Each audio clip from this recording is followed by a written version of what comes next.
Right now in communist China, the government is requiring all the churches to praise the doctrines of socialism and glorify the Communist Party and say the Communist Party is it. And there are those claiming to be Christians or pastors who are doing that. They are the unanchored. Those who resist are going to pay a price, but they are the anchored with God.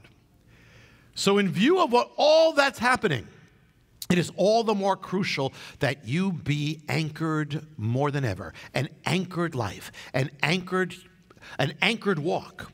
For if you're going to stand in the days of apostasy, you need to be anchored. Stand strong against persecution and not be shaken, but also to stand strong in the circumstances of your life. Because if you can stand in this world against that, you'll be able to stand in your own life too.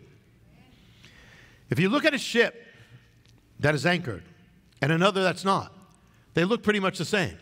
But when the storm comes, one is tossed away, the other stands. Because of that rope, because of that chain. Now look at the life of Paul.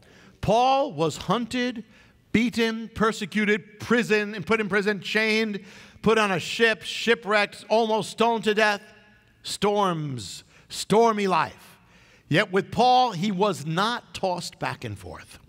He went through the storm, yet he was steady, steadfast, immovable from the purpose God called him for.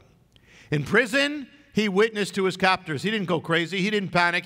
He witnessed to his captors. In shipwreck, he encouraged them all by a word from God.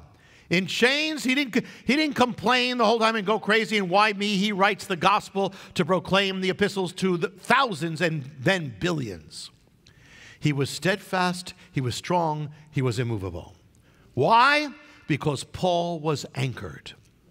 His soul, he had anchored his soul. Wasn't that he was always anchored?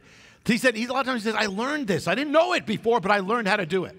I learned that no matter where I am, what I'm doing, I'm going to be content. Having a lot, having nothing, it doesn't matter. My peace is with God. Amen. He anchored his mind. He anchored his heart. He anchored his walk. He anchored his life. Paul was connected, plugged in. He's the one, these great people of God like Moses, like Paul, like David, they were men of action, but they were also men of God's presence. He was a man of prayer, Paul. So he was plugged into God so he could stand no matter what wave comes. He's going to stand by the power of the Almighty. Hi, I'm Jonathan Cahn. Thanks for checking out my YouTube channel. I hope you were blessed with the video. Make sure you hit the subscribe button and tap the bell icon so you're notified every time a new video is posted. Feel free to share your reactions with your comments and how you were blessed. And share this video with your friends. Thanks for watching. See you next time.